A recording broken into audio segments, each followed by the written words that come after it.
finally are getting to chapter 4. I know. I was like thinking about it, and I was like, what are we on? How far have we gotten?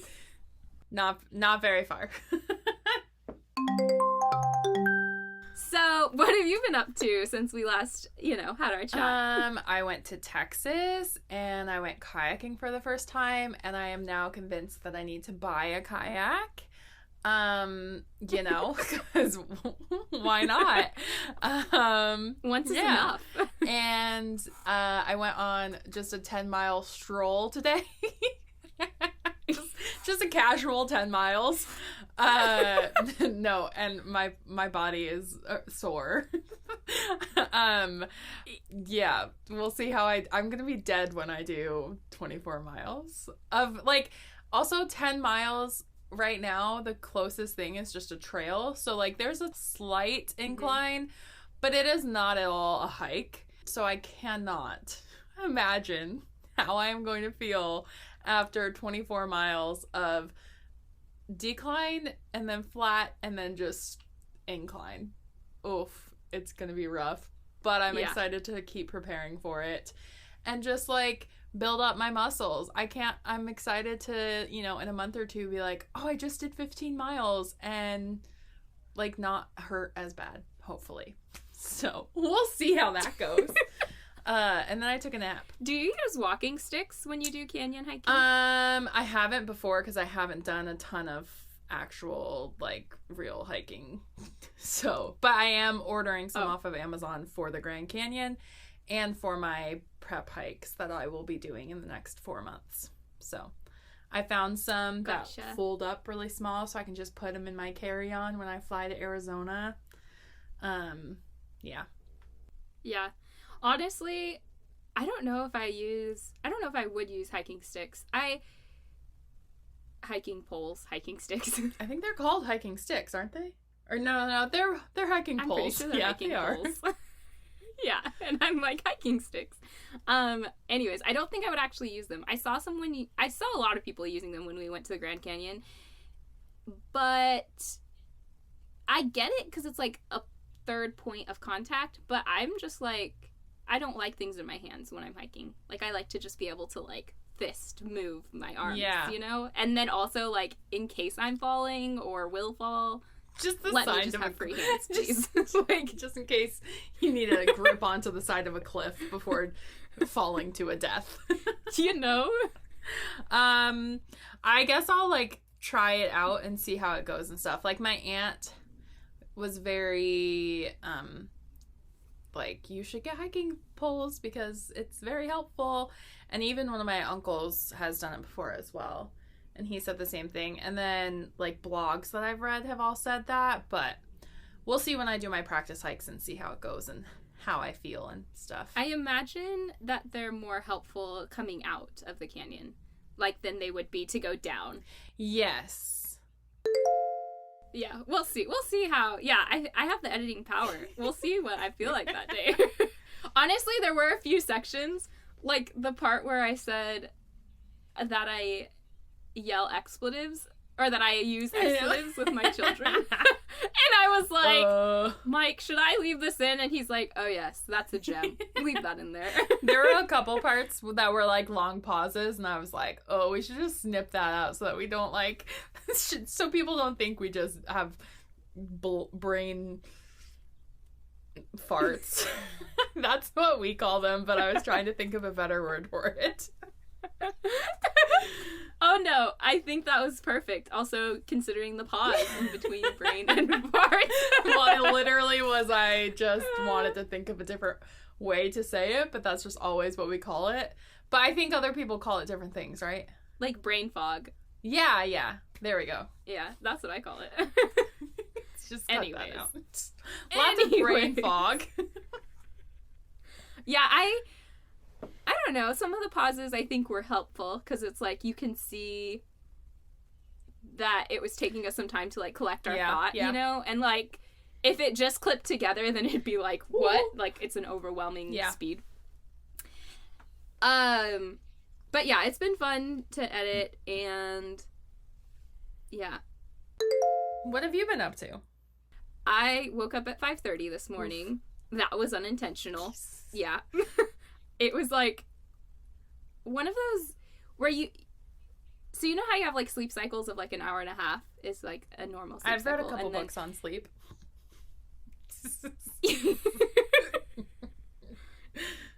Oh, don't add to this list yet, please. I'm not ready for that.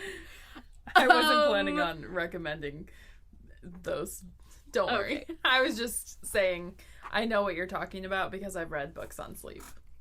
That's all. Because I've read books on a lot of things.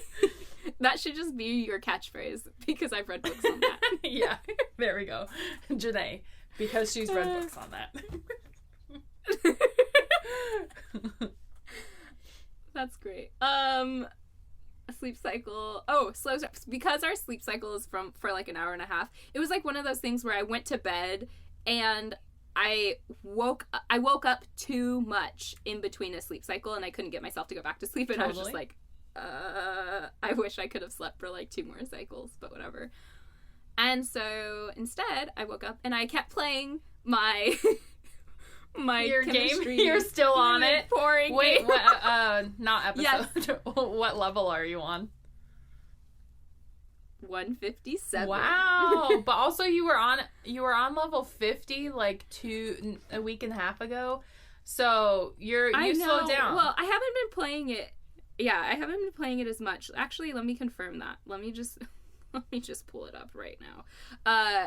But I will say I got a lot of that done while listening to our podcast episodes and editing them. I was playing my game. So if anyone finds some like very obvious mistakes, that's why they're there. Oh no, I'm on 191. Oh my gosh. Almost 200. The last time I looked at the number of the level I was on 157. That tells you the increments that I'm playing this game in. How many you get through each time you play. Yeah. Yeah, so I woke up early, I played the game, and then what happened? Oh, I was supposed to be recording another podcast episode with Amber from My Nanny's Life, and I'm sorry, listener, if I'm messing you up, because I don't know when that episode will be published in comparison to these, so I don't know. Anyways, I was supposed to record a podcast with her, and I messed up the time difference, the PST to EST, which is the bane of my existence lately, because this is now like the 3rd time I've done this with like a different person, but like still, it's so frustrating. And I also realized this morning that I forgot when I did this, but I made it so that Instagram cannot send me notifications. Like, it doesn't send me toast notifications or like on my bar. So I have to actually go into Instagram to see anything that's happened since the last time I was on Instagram. I think it's really helpful for my mental health, but because, like, in this case, Amber only had my Instagram and she was, like, DMing me stuff. So she had DM'd me twice saying, like, oh, I'm running late, but I'm almost ready. And then I saw that and I was like, oh, but we're starting now, which was, like, an hour later that I saw that message. And she's like, no, now it's almost 2 o'clock and we were supposed to do it at 1. And I'm like, no, it's, like, the right time for me. And she's like, no. And then I realized, like, no, I screwed up the time difference. And so... yes, so I did that, and then, so I missed that appointment, so I did some other work on Osa Simply, which, by the way, our homepage rebrand is almost complete. I'm super excited about the way it came out. Yeah, so, got to see that, and then had a different meeting, and then now I'm recording this podcast, and then right after this one, I'm gonna record the one that I missed this morning with Amber, so. My brain is already fried, and it's only, like, halfway through my day. Oof. Whereas I'm like, so okay, in a couple hours I go to bed. Not a couple. Well, and you just got up from a nap. Ugh, oh my gosh. Yeah. It was much needed. I didn't sleep well, and then 10 miles. So. Yeah. You messaged me. I just woke up from a nap. Like, but it wasn't just a nap. I went and ran errands in between. So, yeah. Okay.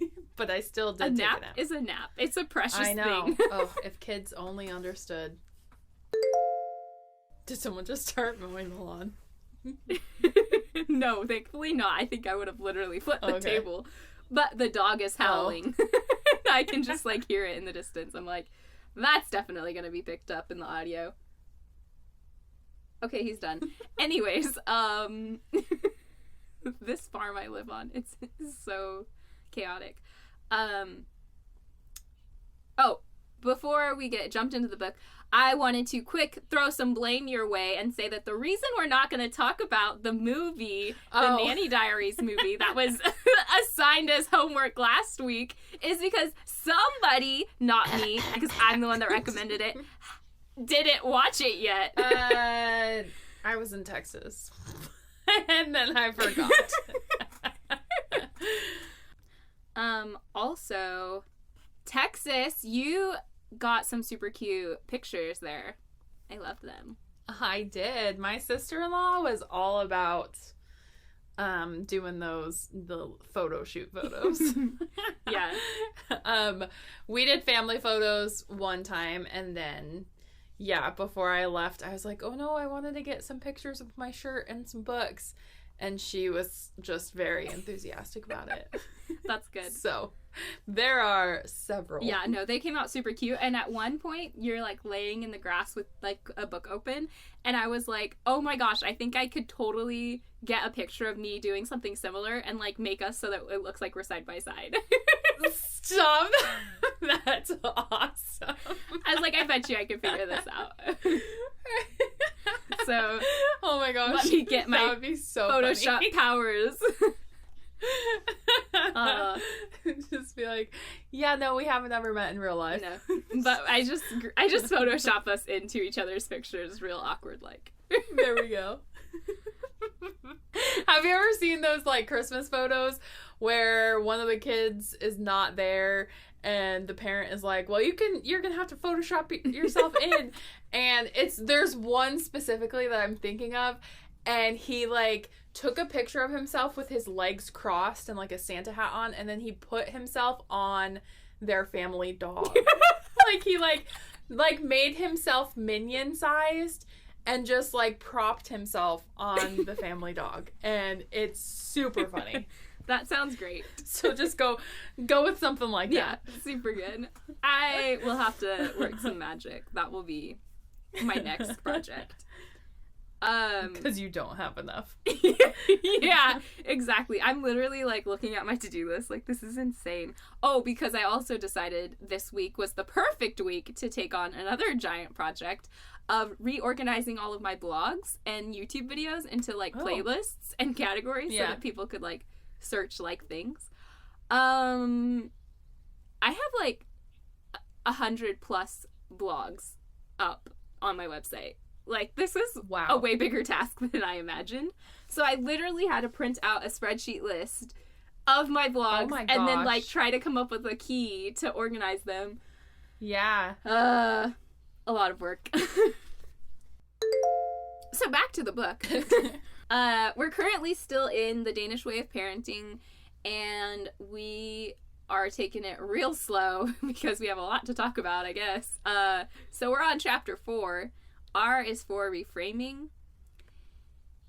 And just the first quote in my notes, I like because, well, it's not the first actually, it's the second, but you wouldn't have known that if I didn't tell you. So I'm going to pretend it's the first. It says, learning how to reframe early helps them grow up to be naturally better at it as adults, and being a master reframer is a cornerstone of resilience. So basically, reframing is when you take a situation and the way that you would maybe initially talk about it, you, before saying those words out loud, you mentally analyze it and then spin it for the positive and then say those words out loud instead. I hope that made more sense than it sounds like it did. Anyways, but yeah, basically you just try to take your negative thoughts and make them into positive words. That is the idea with reframing. I have mixed feelings on reframing, to be honest, because sometimes it can sound to me like toxic positivity, and I am a huge disbeliever in toxic positivity. But I do, in that quote specifically, I do really like the word resilience. I've seen it a lot in a lot of the books that I've been reading recently. And so I decided really quickly to look up the definition of resilience so that we can have that. The capacity to recover quickly from difficulties, or toughness. And so I think that when we look at it in a sense of allowing us to process and go through what we need to go through and then being able to get through it, in my opinion, that is like a little bit of a better take on it, if that makes sense. Just because I think, and maybe I'm just totally processing this in a not correct way when I hear reframing, but because it could be saying, and it could have said basically that like we need to let us feel it and then reframe, but my immediate thought was I don't like reframing because it feels like you're not allowing the negative feelings and just trying to look for the positive in it. Yeah. But that could be wrong. I don't know. I don't know if it's right or wrong, first of all. But I will say that this is the part of the book where I felt like, oh, okay, I actually know what reframing is. Because my friend Sarah used to be Fannin. She got married. Anyways, but I still call her Sarah Fannin. I don't know. Why is that? Like when we get like, we have like a childhood friend that we always call by their first and last name and then they get married and we're like, nope, irrelevant, never using that last name. Or I just have friends who I can't say their first name without their last name. Like I have a few where I have to say both and I'm not going to say his name just because he has my heart. But like I can't just call him his first name. I have to say both. Yeah, no, that's basically the same, Sarah Fannin, and I don't know why. But anyways, my friend Sarah, she is a confidence coach. Like, basically, she helps women lose weight without dieting. And a lot of her goal was, because now she pivoted to focus with children because of the pandemic, and now they're not, like, getting PE, and they're starting to feel bad about themselves, and blah, blah, blah. But she used to focus mainly on women. And her goal was to help them with their body image and to basically help them reframe how they felt about themselves. So, because a lot of times, like with women specifically, we tend to like look in the mirror and immediately, like our eye will catch all of our faults that we see. And so even if overall we're beautiful women, we can't get past telling ourselves negative things like, ugh, you're disgusting, or like, ugh. So it's interesting that that's your take on reframing. I don't know whether or not it's right or wrong, but when I was reading this book, I thought that when I got to this point, I was like, oh, hey, I actually know about reframing. And it's because my friend Sarah, she has a confidence camp, and she focused mainly with coaching women and like doing, losing weight without dieting. And a lot of her camp was focused on, or like her course was focused on reframing your mind about your body image and like loving yourself, like, and not basically, because when we look in the mirror, we have a bad habit of immediately pointing out all of our negative things and then saying awful things to ourselves, if not out loud. In our brain, we'll say like awful things to ourselves, and it's like stuff that we would never. There's an ice cream truck in the background. I hear that. And it's stuff that we would never say to our girlfriends, because if we did, it's like, we wouldn't be friends. So it's stuff we would never say to them. And if they said it out loud about themselves, we would immediately like, no, you're beautiful. Like, don't think that way. Don't feel that way.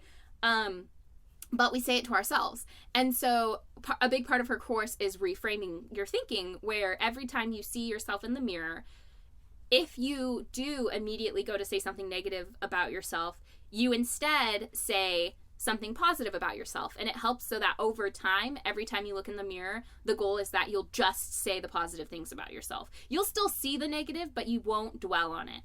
And so coming at it from that mindset, already knowing how reframing worked in that aspect of life, when I read this, I thought, oh my gosh, I so resonate with this. Yes, 100%. Reframing, I'm down for. Like, I think we should do that with our kids, because especially when people try to like label them or talk bad about them, then they can reframe it, you know, and see the situation as a whole. Like, oh, well, maybe that person is upset about something they did or something they're feeling, and it has nothing really to do with me, or, you know, those things. I will say, though, the one part that I'm like completely in agreement with you. So it was like positives and negatives of this chapter. Positive, yes, I think reframing is a great idea for helping you see the positive things in life and dwell on those rather than dwelling on the negative. And I like that this chapter brought out that it doesn't mean that they don't acknowledge that the negative is there. They just immediately spin it to the positive, like, and dwell on the positive and talk about the positive. And so that is like a pro. Like, I loved this chapter for that. But then they put in the quote that I literally loathe, and it made me feel like, nope, this whole chapter could be thrown in the trash, which I was like, such a 180. But they put in the quote, there isn't bad weather, only bad clothing. And I hate when people say that, because I love the rain. That does not mean that I love being out in the rain, playing with children. And so, yes, I can say that that's bad weather, because no matter what I am wearing, I do not want to be out there. And frankly, I hate being bundled in clothing, so I don't enjoy that. Like, I hate that saying, because it's like a catch-all for the reframing your mindset. And it's like, when in reality, that's not necessarily reframing. Like, it's just the worst example I feel like they could have given, because I read that and I was just like, nope, you lost me. I will say I do like your perspective on reframing, and after you said all that, I was like, okay, yeah, I can totally get behind that perspective of it. Just the way that I saw it at first, I was like, nope, not behind this at all. But yeah, the way that you framed it and explained it, I 100% agree. Completely, like, we are our own worst critic. I will freely say that I would never, ever say the things that I say to myself to another person. 0%. If anyone says something like that out loud about themselves, I immediately am like, no, stop. But I don't do that to myself, you know? Like, I'll say it in my head. I don't say it out loud, but I'll say it in my head, and I won't correct myself. So I like this idea of using reframing in that sense, and using it on myself especially. So thanks for that perspective. You're welcome. Brought to you by Sarah's Confidence Camp. I'll link it below.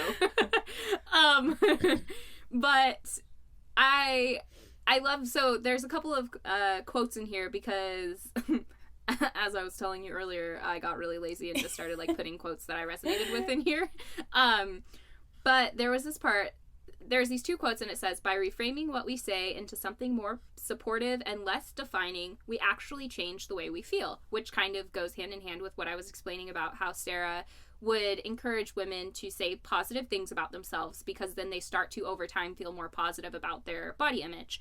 But then this quote too says, the adult helps the child see situations from different angles and gets her to focus on the less negative outcomes or conclusions. So it's not that we don't acknowledge that there's that negative at all. We just don't dwell on it. And I think that that's the part of reframing that I really resonate with, because I do have a bad habit of dwelling on the negative, because kind of like, we've only done 2 episodes and I'm already forgetting which one we talked about this in, but the one that we talked about, like, when we want to just feel sad, and we just 2. Need to feel that feeling. Yeah. Oh, okay. Yeah, so it's like that. Like, I don't think that we should negate the feeling, But once we've acknowledged it, we don't have to dwell on it. We don't have to keep reliving that moment. We can, let the day take its course and move on with it. So I think that's kind of the angle of reframing that I really like. Yeah, I totally agree with that, because whenever I have a negative feeling and someone tries to brush it aside, then I'm definitely dwelling on it so much more, because I think negative things about myself and like think that I'm so stupid for feeling that way, or like, oh my gosh, I must be so weak, or any of those negative words that we can think about ourselves. Whereas if someone just had said, yeah, that is a totally valid feeling, then I would have been able to move on. I still probably would have needed to process for a little bit, but I would have been able to move on a lot faster, and it would have been in a much healthier way, because it would have been validated, which then we just apply that to kids, right? When we tell them to get over things, of course they're gonna like feel worse and feel like they need to keep bringing it up or dwelling on it or anything like that, and keep having meltdowns probably. Whereas if we just gave them a humongous hug and said, yeah, that really stinks, like, they are able to feel that love from us and then can move on and move forward. Yeah, and that's, as you were saying that, I was thinking about a lot of times when we keep bringing things up, it's because we felt unheard. And so it's like, oh, you must have not understood what I said. Let me say it again. Versus if you acknowledge it, then I'm like, okay, she did understand what I said. Okay, that means that like what I'm feeling, someone else is able to feel it too. And so it kind of gives us that sense of human connection that we're looking for in those times. Yeah. So I will say one thing about this book is that they do a little bit overlap in chapters, like they overlap each other in topic. And so we did a little bit talk about labeling children, like their actions as them, because we talked about shame and guilt, which I later looked up the Brene Brown, yeah, that we had talked about. Like while I was editing it, I was like, oh yeah, let me look that up. But basically one of the takeaway points of this chapter that I really liked was not labeling children, because there's this quote in here from a Danish psychologist, Alan Holmgren, and it says, all change involves a change in language. A problem is only a problem if it is referred to as a problem. It's like a situation is only a problem when we say that it's a problem. It's not actually a problem. It may be a effect, it may be a cause, it may be a challenge, but it's not a problem until we're like, oh, this is just, until we make it a problem. So I liked that, because going hand in hand with not labeling children, helping them to not label their friends and not label problems as problems, once again, we have to lead by example by not labeling them, or by like what our outlook is on life, and how whether or not we're reframing situations for ourselves, they'll see that and then they'll imitate it. And so once again, this book is a great example of we first have to implement what we're wanting to teach our kids. Oh, are you kidding me? No! He just got on the lawnmower and I don't know why. Literally, he finished mowing the lawn earlier today. I don't understand what's happening. Did he start it? Yes, he's riding it and I don't know why. I could cry. I could literally cry.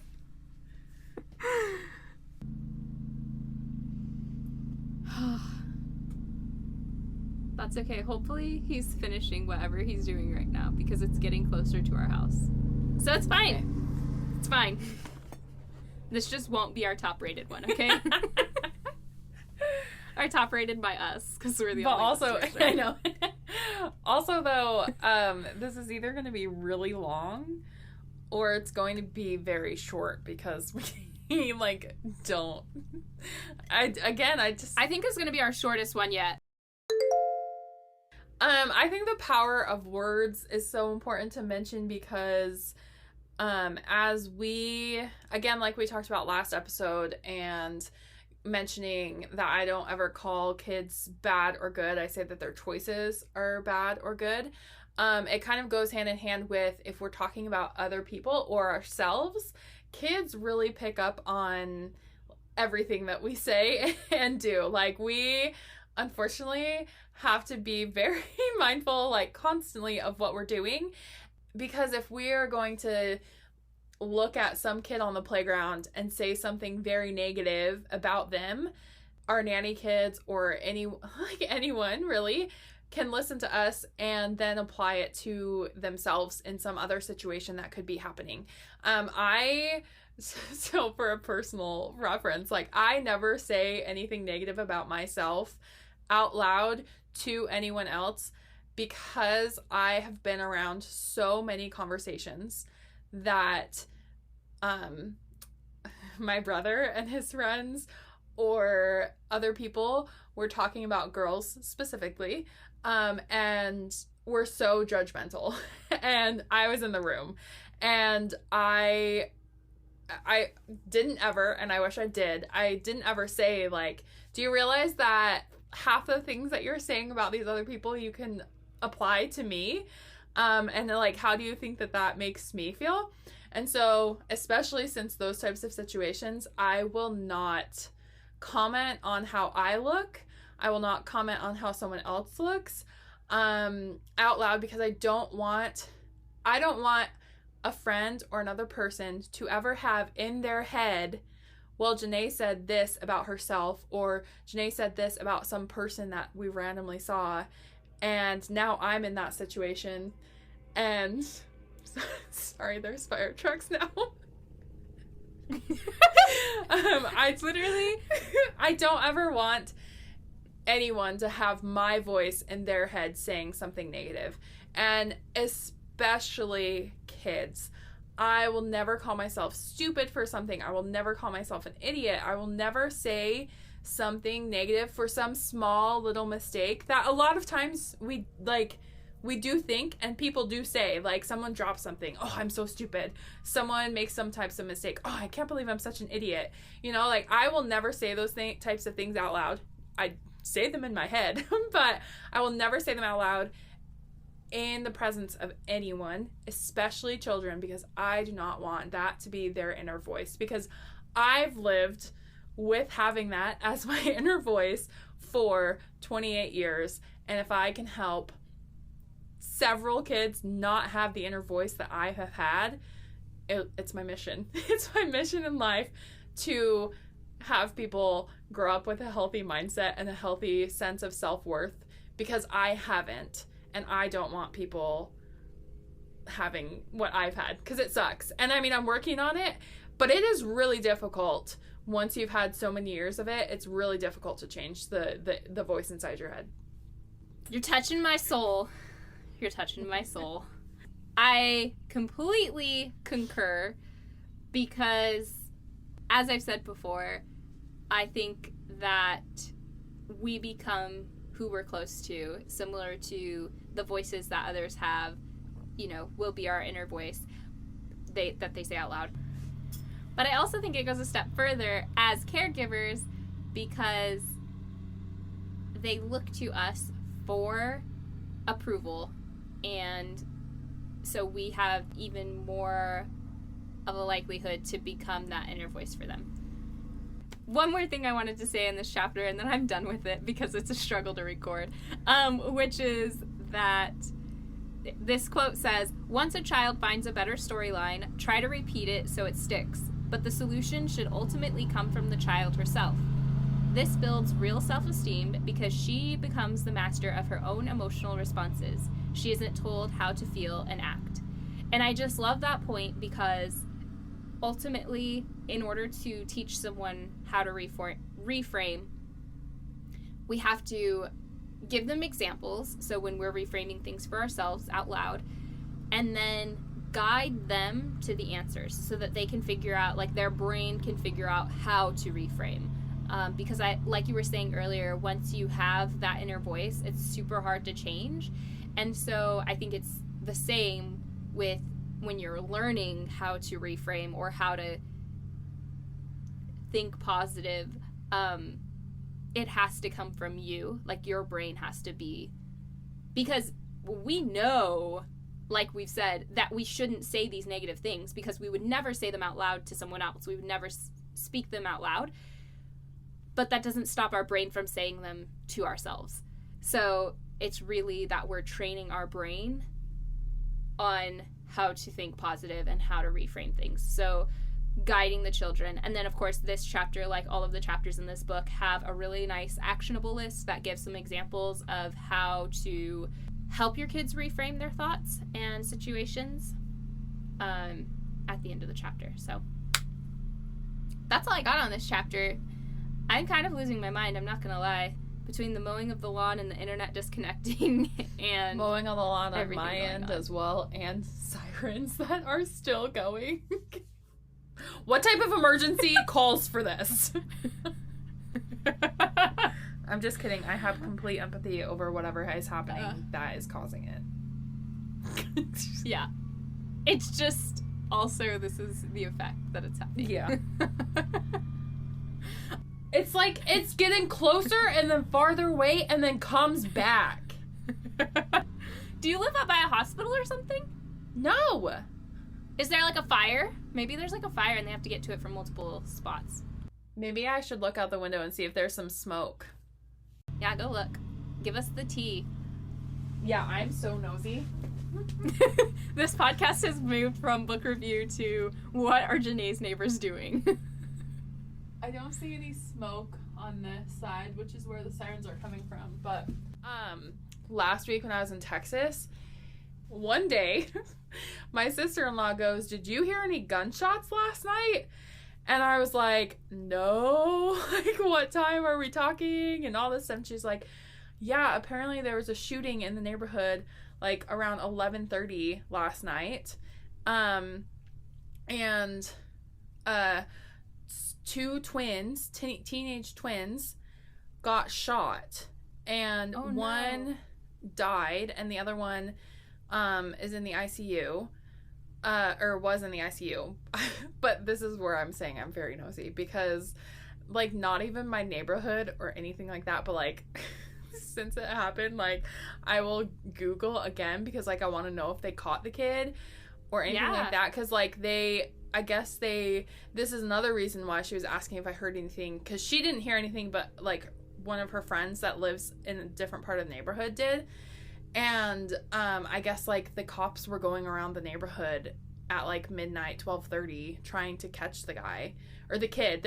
I mean, there were a lot of assumptions made, but they're thinking that it was, like, one of the kid's friends, because it was, like, like a very pointed shooting. Mm-hmm. So they're assuming that it was, like, one of the kid's friends or something like that just went and shot them, which is horrible. I cannot imagine what the family's going through, but the point is that I'm really nosy. Sorry, that was a really sad story to point that out. It was just the most recent one. I mean, but I feel like most people fired. would want to know about that, right? No. Like, no? Okay. Most people wouldn't be nosy like that? No. I mean, maybe it's because of the neighborhood I grew up in. If you were nosy about that, you would have no life of your own. Have you seen that meme where it says, recently I saw on Instagram, someone had drawn it on a piece of paper and there was like a circle and it says, "My business." And then it says, "Me, arrow, looking into my business. You, looking into my business. Your business? Question mark." Okay. Now I understand with that visual. Yeah. Oh my gosh, can you hear it? No. It's insane. They're doing like the...